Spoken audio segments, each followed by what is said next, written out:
ಕೆಲವೇ ಕ್ಷಣಗಳಲ್ಲಿ ಬೆಂಗಳೂರಿಗೆ ಮೋದಿ ಆಗಮನ ಆಗ್ತಾ ಇದೆ. ಪ್ರಧಾನಿ ಮೋದಿ ಸ್ವಾಗತಕ್ಕೆ ಸಕಲ ಸಿದ್ಧತೆಯನ್ನು ಮಾಡಿಕೊಳ್ಳಲಾಗಿದೆ.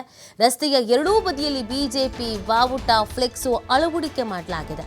ಮೆಜೆಸ್ಟಿಕ್ ಸುತ್ತಮುತ್ತ ಬಿಗಿ ಬಂದೋಬಸ್ತನ್ನು ಕಲ್ಪಿಸಲಾಗಿದೆ. ಹೆಜ್ಜೆ ಹೆಜ್ಜೆಗೂ ಪೊಲೀಸರ ನಿಯೋಜನೆ ಮಾಡಲಾಗಿದೆ. ರಸ್ತೆಯ ಎರಡೂ ಬದಿ ಬ್ಯಾರಿಕೇಡ್ ಅನ್ನು ಹಾಕಿ ಬಂದೋಬಸ್ತನ್ನು ಮಾಡಲಾಗಿದೆ. ಪ್ರಧಾನಿಯವರ ಆಗಮನ ಆಗ್ತಿರುವಂತಹ ಹಿನ್ನೆಲೆಯಲ್ಲಿ ಹೆಚ್ಚಿನ ಭದ್ರತೆಯನ್ನು ಕಲ್ಪಿಸಲಾಗಿದೆ. ಹೆಚ್ಚಿನ ಬಂದೋಬಸ್ತನ್ನು ಮಾಡಲಾಗಿದೆ. ಹೆಚ್ಚಿನ ಪೊಲೀಸರನ್ನು ನಿಯೋಜಿಸಲಾಗಿದೆ. ಯಾವುದೇ ರೀತಿಯಾದಂಥ ಅಹಿತಕರ ಘಟನೆಗಳು ನಡೀಬಾರದು ಅನ್ನುವಂಥ ನಿಟ್ಟಿನಲ್ಲಿ ಪೊಲೀಸ್ ಇಲಾಖೆ ಕಂಪ್ಲೀಟ್ ಆಗಿ ಅಲರ್ಟ್ ಆಗಿದೆ. ಕೆಲವೊಂದಷ್ಟು ರಸ್ತೆಗಳನ್ನು ಕ್ಲೋಸ್ ಮಾಡಲಾಗಿದೆ. ಕೆಲವು ಕಡೆಯಲ್ಲಿ ಬ್ಯಾರಿಕೇಡ್ ಹಾಕಿದ್ದಾರೆ. ಹೀಗೆ ಸಾಕಷ್ಟು ಎಚ್ಚರಿಕೆಯನ್ನು ವಹಿಸಲಾಗಿದೆ.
ಇಂದು ಬಹು ನಿರೀಕ್ಷಿತ ಮೆಟ್ರೋ ಹಳದಿ ಮಾರ್ಗ ಓಪನ್ ಮಾಡಲಾಗುತ್ತೆ. ಮೆಟ್ರೋ ಹಳದಿ ಮಾರ್ಗಕ್ಕೆ ಚಾಲನೆಯನ್ನು ನೀಡಲಿದ್ದಾರೆ ಪ್ರಧಾನಿ ನರೇಂದ್ರ ಮೋದಿ ಅವರು.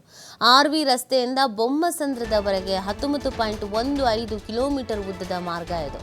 ಮೆಟ್ರೋ ಹಳದಿ ಮಾರ್ಗದಲ್ಲಿ 16 ನಿಲ್ದಾಣಗಳಿಗಿದೆ. ನಾಳೆಯಿಂದ ಮೆಟ್ರೋ ಹಳದಿ ಮಾರ್ಗದಲ್ಲಿ ಪ್ರಯಾಣಿಕರು ಸಂಚಾರವನ್ನು ಮಾಡಲಿದ್ದಾರೆ. 5,057 ಕೋಟಿ ವೆಚ್ಚದಲ್ಲಿ ನಿರ್ಮಾಣವಾಗಿರುವಂತಹ ಮೆಟ್ರೋ ಹಳದಿ ಮಾರ್ಗ ಬೆಂಗಳೂರಿನ electronic city, central silk board, BTM layout ಸೇರಿ ವಾಣಿಜ್ಯ ಕೇಂದ್ರಗಳನ್ನು ಸಂಪರ್ಕಿಸುವಂಥ ಮಾರ್ಗ. ಮೆಟ್ರೋ ಹಳದಿ ಮಾರ್ಗದಲ್ಲಿ ಸಂಚರಿಸಲಿರುವ ಚಾಲಕ ರಹಿತ ರೈಲುಗಳು. ಇದರ ಉದ್ಘಾಟನೆ ಕಾರ್ಯಕ್ರಮ ಬಹುಬೇಗ ಆಗಬೇಕು ಅನ್ನುವಂಥ ನಿರೀಕ್ಷೆ ಇತ್ತು. 3 ವರ್ಷಗಳ ಕಾಲ ತಡವಾಗಿತ್ತು. ಆಗ ಸಹಜವಾಗಿ ಬೇಸರ ಇತ್ತು, ಇನ್ನೂ ಎಷ್ಟು ವರ್ಷ ಬೇಕು ಅಂತ. ಇದೀಗ ಫೈನಲಿ ಎಲ್ಲರೂ ಕಾಯ್ತಾ ಇದ್ದಂಥ ಕ್ಷಣ ಸಮೀಪ ಬಂದಿದೆ. ಇನ್ನೇನು ಕೆಲವು ಕ್ಷಣಗಳಲ್ಲಿ ಉದ್ಘಾಟನಾ ಕಾರ್ಯಕ್ರಮ ನೆರವೇರಲಿದೆ. ಬಹು ಜನಪ್ರಿಯ ಯೋಜನೆಯಲ್ಲಿ ಇದು ಕೂಡ ಒಂದು ಮೆಟ್ರೋ. ಬಹು ನಿರೀಕ್ಷಿತ ಕಾರ್ಯಕ್ರಮದಲ್ಲಿ ಇದೂ ಕೂಡ ಒಂದಾಗಿತ್ತು. ಆದಷ್ಟು ಬೇಗ ಉದ್ಘಾಟನಾ ಕಾರ್ಯಕ್ರಮ ನಡೀಲಿ ಅಂತ ಇವತ್ತು ಆ ಕಾರ್ಯಕ್ರಮವನ್ನು ಹಮ್ಮಿಕೊಳ್ಳಲಾಗಿದೆ.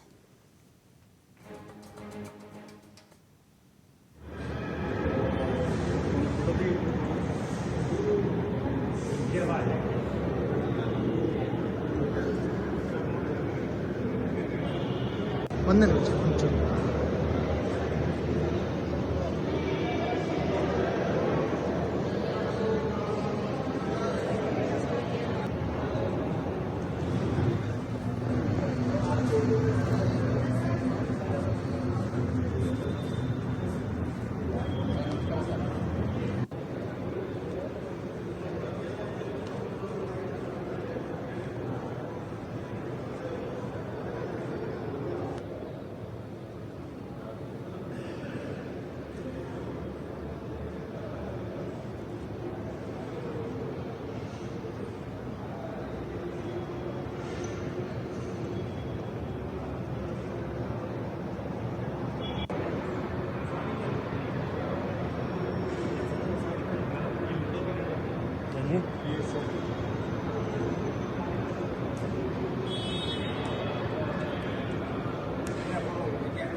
ಈ ಬಗ್ಗೆ ಮತ್ತಷ್ಟು ಮಾಹಿತಿಯನ್ನು ನೀಡ್ತಾರೆ ನಮ್ಮ ಪ್ರತಿನಿಧಿ ಗಣೇಶ್ ಇವತ್ತು ಬಹು ನಿರೀಕ್ಷಿತ ಯೋಜನೆಗೆ ಚಾಲನೆ ಸಿಗ್ತಾ ಇದೆ.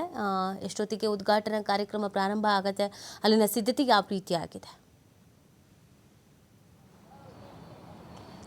ನೀತಿ ಮುಖ್ಯವಾಗಿ 11:45ಕ್ಕೆ ಇಲ್ಲಿನ ಹಳದಿ ಮೆಟ್ರೋ ಯೋಜನೆಗೆ ಪ್ರಧಾನಮಂತ್ರಿ ನರೇಂದ್ರ ಮೋದಿ ಅವರು ಚಾಲನೆಯನ್ನು ನೀಡ್ತಾ ಇರುವಂಥದ್ದು. ಆ ಹಿನ್ನೆಲೆಯಲ್ಲಿ ಎಲ್ಲ ರೀತಿಯ ಭದ್ರತೆಗಳು ಕೂಡ ಅಥವಾ ಎಲ್ಲ ರೀತಿಯ ಸಿದ್ಧತೆಗಳು ಕೂಡ ಈಗಾಗಲೇ ಆರಂಭವಾಗಿದೆ. ಈಗ ನೋಡ್ಬೋದು ನಾವು ರಾಗಿಗುಡ್ಡ ಹಾಗೂ RV ರಸ್ತೆಯ ನಮ್ಮ ಮೆಟ್ರೋ ನಿಲ್ದಾಣದ ಮುಂಭಾಗದಲ್ಲಿದ್ದೀವಿ. ಇಲ್ಲೇ ಪ್ರಧಾನಿ ನರೇಂದ್ರ ಮೋದಿ ಅವರು ಬಂದು ಈಗ ಕೆಲವೇ ಹೊತ್ತಿನಲ್ಲಿ ಚಾಲನೆ ನೀಡ್ತಾ ಇದ್ದಾರೆ. ಬಹು ನಿರೀಕ್ಷಿತ ಯೋಜನೆ ಇದು. ಸರಿಸುಮಾರು 5,000 ಕೋಟಿ ವೆಚ್ಚದಲ್ಲಿ 19 ಕಿಲೋಮೀಟರ್ ಏನು ವಿಸ್ತೀರ್ಣದ ಒಂದು ಯೋಜನೆ ಆಗಿದೆ. ಇದು ಪ್ರಮುಖವಾಗಿ ರಾಗಿಗುಡ್ಡ RV ರಸ್ತೆ ಹಾಗೇನೆ ಜಯದೇವ ಎಲೆಕ್ಟ್ರಾನಿಕ್ ಸಿಟಿ ಹಾಗೇನೆ ಕೊನೆಯ ಅಗ್ರಹಾರ ಎಲೆಕ್ಟ್ರಾನಿಕ್ ಸಿಟಿ ಹಾಗೇನೆ ಇದು ಸಿಲ್ಕ್ ಬೋರ್ಡ್ ಜಂಕ್ಷನ್ ಆ ಭಾಗಕ್ಕೆ ಹೋಗುವಂಥದ್ದು. ಸರಿಸುಮಾರು RV ರಸ್ತೆಯಿಂದ ಬೊಮ್ಮಸಂದ್ರವರೆಗೆ 19 ಕಿಲೋಮೀಟರ್ ಕಿಮಿ ವ್ಯಾಪ್ತಿಯಲ್ಲಿರುವಂಥದ್ದು. 16 ಸ್ಟೇಷನ್ಗಳು ಕೂಡ ಬರ್ತವೆ. ಈ ಒಂದು ಬೆಂಗಳೂರು ದಕ್ಷಿಣ ವಲಯಕ್ಕೆ ಪರ್ಯಾಯವಂಥ ಒಂದು ಏನು ಸಂಚಾರ ಮಾರ್ಗ ವ್ಯವಸ್ಥೆ ಇರಲಿಲ್ಲ. ನಮ್ಮ ಮೆಟ್ರೋ ತುಂಬ ಅನಿವಾರ್ಯತೆ ಇತ್ತು ಹಲವು ವರ್ಷಗಳಿಂದ. ಅಂತಂದರೆ 2014ರಲ್ಲಿ ಈ ಒಂದು ಯೋಜನೆ ಕೈಗೆತ್ತಿಕೊಳ್ಳಲಾಗಿತ್ತು. ಸರಿಸುಮಾರು 7 ವರ್ಷಕ್ಕೆ BMRCL ಇದನ್ನು ಪೂರ್ಣಗೊಳಿಸುವಂತಹ ಒಂದು ಯೋಜನೆಯನ್ನು ರೂಪುರೇಷೆ ಹಾಕ್ಕೊಂಡಿತ್ತು. ಆದರೆ ಕಾರಣಾಂತರಗಳಿಂದ ಕೋವಿಡ್ ಇತ್ತು, ಹಾಗೆಯೇ ಬೇರೆ ಬೇರೆ ಟೆಕ್ನಿಕಲ್ ರೀಸನ್, ಹಾಗೆಯೇ ಭೂಸ್ವಾಧೀನ ಪ್ರಕ್ರಿಯೆಗಳಿಲ್ಲ ಇದಂತಹ ತೊಡಕುಗಳು ಕಾರಣ 4-5 ವರ್ಷಗಳ ತಡ ಆಗಿದೆ. ಈಗ ಅಂತಿಮವಾಗಿ ಇವತ್ತು ಯೆಲ್ಲೋ ಲೈನ್ ಮೆಟ್ರೋ ಯೋಜನೆ ಕಾರ್ಯಾರಂಭ ಆಗ್ತಾ ಇದೆ. ನಾಳೆ ವಾಣಿಜ್ಯ ಸಂಚಾರಕ್ಕೆ ಅದರಲ್ಲೂ ಕೂಡ ಸಾರ್ವಜನಿಕರಿಗೆ ನಾಳೆಯಿಂದ ಮುಕ್ತ ಅವಕಾಶ ಸಿಗುತ್ತೆ. ಈ ಒಂದು ಮಾರ್ಗದಲ್ಲಿ ಸರಿಸುಮಾರು 2 ಲಕ್ಷಕ್ಕೂ ಹೆಚ್ಚು ಜನರು ಒಂದು ದಿನಕ್ಕೆ ಪ್ರಯಾಣ ಮಾಡ್ತಾರೆ ಅನ್ನುವಂತಹ ನಿರೀಕ್ಷೆ ಇದೆ. ಈಗಾಗಲೇ ವಾಹನ ಸಂಚಾರ ಕೂಡ ಅಂತಂದರೆ ಈ ಒಂದು ಸಿಲ್ಕ್ ಬೋರ್ಡ್ ಎಲೆಕ್ಟ್ರಾನಿಕ್ ಸಿಟಿ ಹಾಗೇನೆ ಜಯದೇವ ಹಾಗೆ ಆ ಒಂದು ಮಾರ್ಗಕ್ಕೆ ಏನು ಹೋಗ್ತಾರೆ ಅಥವಾ ಆ ಒಂದು ಮಾರ್ಗದ ಸಂಚಾರ ಸಾಕಷ್ಟು ದಟ್ಟಣೆ ಇರುವಂಥದ್ದು, ವಾಹನ ದಟ್ಟಣೆ ಸಾಕಷ್ಟು ಇರುವಂಥ ಹಿನ್ನೆಲೆಯಲ್ಲಿ ಇಲ್ಲಿ ಪರ್ಯಾಯ ಸಾರಿಗೆ ಅವಶ್ಯಕತೆ ಹಾಗೂ ಅನಿವಾರ್ಯತೆ ತುಂಬ ಇತ್ತು. ಆ ಹಿನ್ನೆಲೆಯಲ್ಲಿ ಈ ಒಂದು ಯೋಜನೆಗೆ ಪ್ರಧಾನಿ ನರೇಂದ್ರ ಮೋದಿ ಅವರು ಚಾಲನೆ ನೀಡ್ತಾರೆ. ಇದು BMRCL ಈ ಒಂದು ಹಳದಿ ಮಾರ್ಗ ಏನಿದೆ, ಕೇಂದ್ರ ಹಾಗೂ ರಾಜ್ಯ ಸರ್ಕಾರ ಸಹಮತದಲ್ಲಿ BMRCL ಯೋಜನೆಯನ್ನು ಕೈಗೆತ್ತಿಕೊಂಡಿರುವಂಥದ್ದು. ಕೆಲವೇ ಕ್ಷಣಗಳಲ್ಲಿ ಈ ಒಂದು ಸಾರ್ವಜನಿಕರಿಗೆ ವಾಣಿಜ್ಯ ಸಂಚಾರಕ್ಕೆ ಪ್ರಧಾನಿ ನರೇಂದ್ರ ಮೋದಿ ಅವರು ಹಾಗೇನೆ ರಾಜ್ಯದ ಮುಖ್ಯಮಂತ್ರಿ CM ಸಿದ್ದರಾಮಯ್ಯನವರು, ಉಪಮುಖ್ಯಮಂತ್ರಿ DK ಶಿವಕುಮಾರ್ ಅವರ ನೇತೃತ್ವದಲ್ಲಿ ಇವತ್ತು ಚಾಲನೆ ಸಿಗುವಂಥದ್ದು. ನೀತಿ ಗಣೇಶ್, ಇನ್ನೊಂದು ಇವತ್ತು ವೇದಿಕೆ ಕಾರ್ಯಕ್ರಮ ಇದೆ, ಬೇರೆ ಬೇರೆ ಕಾರ್ಯಕ್ರಮಗಳು ಕೂಡ ಇದೆ. ಮೊದಲಿಗೆ ಒಂದಷ್ಟು ಗೊಂದಲ ಇತ್ತು, ಅಶೋಕ್ ಅವರಿಗೆ ಅವಕಾಶ ಇಲ್ಲ, ಈಗ ಅವಕಾಶ ಇದೆ ಅಂತೆಲ್ಲ. ಅದರ ಜೊತೆಗೆ ಸೆಕ್ಯೂರಿಟಿ ಆಗಿರ್ಬೋದು, ಇದ್ರ ಬಗ್ಗೆ ಕೂಡ ಗಮನ ಹರಿಸಬೇಕಾಗತ್ತೆ. ಆ ಬಗ್ಗೆ ಏನಿದೆ ಅಪ್ಡೇಟ್? ನೀತಿ ಮುಖ್ಯವಾಗಿ ಪ್ರಧಾನಿ ನರೇಂದ್ರ ಮೋದಿ ಅವರು ಅರ್ಧ ದಿನ ಬೆಂಗಳೂರಿನಲ್ಲಿ ಇವತ್ತು ನಾನಾ ಕಾರ್ಯಕ್ರಮಗಳನ್ನು ಕೈಗೊಳ್ಳುತ್ತಾ ಇದ್ದಾರೆ. ಮೊದಲನೇ ಹಂತದಾಗಿ ಕೇವಲ ಅದಂದರೆ ಬೆಳಗ್ಗೆ 7:55ಕ್ಕೆ ದೆಹಲಿಯಿಂದ ಬಿಟ್ಟಂತಹ ಪ್ರಧಾನಿ ನರೇಂದ್ರ ಮೋದಿ ಅವರು 10:35ಕ್ಕೆ HL ವಿಮಾನ ನಿಲ್ದಾಣಕ್ಕೆ ಬರ್ತಾರೆ. ಹಾಗೆಯೇ 10:40ಕ್ಕೆ ನೇರವಾಗಿ KRS ಅಂದರೆ ಕೇಂದ್ರ ರೈಲ್ವೆ ನಿಲ್ದಾಣಕ್ಕೆ ಮೆಜೆಸ್ಟಿಕ್ನಲ್ಲಿರುವಂತಹ ಕೇಂದ್ರ ರೈಲ್ವೆ ನಿಲ್ದಾಣಕ್ಕೆ ಹೋಗ್ತಾರೆ. ಅಲ್ಲಿ ವಂದೇ ಭಾರತ್ ಒಂದು ಯೋಜನೆಗೆ ಚಾಲನೆಯನ್ನು ನೀಡ್ತಾರೆ. ಅದಾದ ಬಳಿಕ ನೇರವಾಗಿ ಇಲ್ಲಿ RV ರಸ್ತೆಗೆ ಬರ್ತಾರೆ. 11:35ರಿಂದ 11:45ಕ್ಕೆ ಈ ಒಂದು ರಸ್ತೆ ಮೂಲಕ ಅಂತಂದರೆ KR circle, Majestic, KR circle, corporation circle, Jayanagar, JP ನಗರ ಹಾಗೆ RV ರಸ್ತೆಗೆ ಪ್ರಧಾನಿ ನರೇಂದ್ರ ಮೋದಿ ಅವರು ಬರುವಂಥದ್ದು. ಇಲ್ಲಿ ಒಂದು ಚಾಲನೆ ನೀಡಿದ ಬಳಿಕ ಇಲ್ಲಿಂದ 11:45ರಿಂದ 12 ಗಂಟೆ ಒಳಗಡೆ ಇಲ್ಲೊಂದು ಹಳದಿ ಮಾರ್ಗದ ಮೆಟ್ರೋ ಯೋಜನೆಗೆ ಹಸಿರು ನಿಶಾನೆಯನ್ನು ತೋರಿಸಿದ ಬಳಿಕ ನೇರವಾಗಿ ಮೆಟ್ರೋದಲ್ಲೇ ಎಲೆಕ್ಟ್ರಾನಿಕ್ ಸಿಟಿಗೆ ಅವರು ಪ್ರಧಾನಿ ನರೇಂದ್ರ ಮೋದಿ ಅವರು ತೇರ್ತಾರೆ.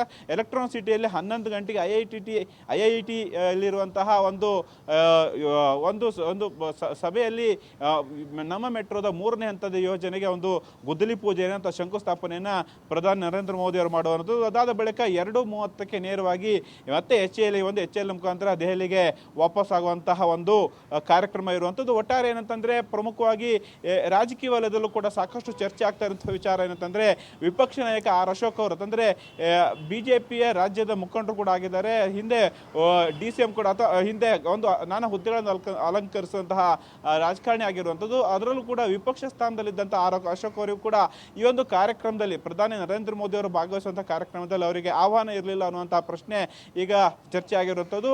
ಆಡಳಿತ ಪಕ್ಷ ಅದರಲ್ಲೂ ಕೂಡ ಸಚಿವ ಪ್ರಿಯಾಂಕಾ ಖರ್ಗೆ ಅವರು ಕೂಡ ಟ್ವೀಟ್ ಮೂಲಕ ಒಂದು ರೀತಿಯಲ್ಲಿ ಬಹಿರಂಗವಾದಂಥ ಟಾಂಗನ್ನು ನೀಡಿದರು. ನೀವು ವಿಪಕ್ಷ ಸ್ಥಾನದಲ್ಲಿದ್ದೀರಿ, ನೀವು ಪಕ್ಷದಲ್ಲಿ ಗುರುಸ್ಕೊಂಡಂಥವ್ರು, ಪಕ್ಷದ ಮುನ್ನೆಲೆಯಲ್ಲಿ ಇದ್ದಂತಹ ನಾಯಕರು, ನಿಮಗೆ ಒಂದು ರೀತಿಯಲ್ಲಿ ಈಗ ಒಂದು ಕಾರ್ಯಕ್ರಮಕ್ಕೆ ಆಹ್ವಾನ ಇಲ್ವಾ? ನೀವು ಸೈಡ್ ಲೈನ್ ಆಗ್ತಿದ್ದೀರಾ, ನಿಮ್ಮನ್ನು ಕೂರ್ಚಿಯಿಂದ ಇಳಿಸುವಂಥ ಕುತಂತ್ರ ಆಗ್ತಾ ಇದೆ, ನಿಮ್ಮಲ್ಲಿ ಪಕ್ಷದಲ್ಲಿ ನಿಮ್ಮ ವಿರುದ್ಧ ಷಡ್ಯಂತ್ರ ನೀಡ್ತಾ ಇರುವಂತಹ ಒಂದು ಪ್ರಶ್ನೆಯನ್ನು ಟ್ವೀಟ್ ಮೂಲಕ ಪ್ರಿಯಾಂಕಾ ಖರ್ಗೆ ಅವರು ವ್ಯಕ್ತಪಡಿಸಿದ್ರು. ಈಗ ಅದಾದ ಬಳಿಕ ಸಾರ್ವಜನಿಕ ವಲಯದಲ್ಲಿ ಒಂದು ಚರ್ಚೆಗೆ ಕಾರಣ ಆಗ್ತಾ ಇರೋ ಹಿನ್ನೆಲೆಯಲ್ಲಿ ಅಶೋಕ್ ಅವರಿಗೆ ಈಗ ಕಾರ್ಯಕ್ರಮದಲ್ಲಿ ಆಹ್ವಾನವನ್ನು ಅಧಿಕೃತವಾಗಿ ನೀಡಲಾಗಿದೆ ಅನ್ನುವಂಥ ಮಾಹಿತಿ ಬರ್ತಾ ಇರುವಂಥದ್ದು. ಅವರಿಗೆ ಆಸನದ ವ್ಯವಸ್ಥೆ ಕೂಡ ನೀಡಲಾಗಿದೆ ಅನ್ನುವಂಥದ್ದು. ಎಲ್ಲೋ ಒಂದು ರೀತಿಯಲ್ಲಿ ಈ ಒಂದು ನಡೆ ಏನಿದೆ ರಾಜಕೀಯವಾಗಿ ಅಶೋಕ್ ಅವರು ಪಕ್ಷದಲ್ಲಿ ಬಿಜೆಪಿಯಲ್ಲಿ ಸೈಡ್ ಲೈನ್ ಆಗ್ತಿದ್ದಾರಾ ಅನ್ನುವಂತಹ ಪ್ರಶ್ನೆ ಕೂಡ ಉದ್ಭವಿಸ್ತಾ ಇರುವಂಥದ್ದು. ನೀತಿ.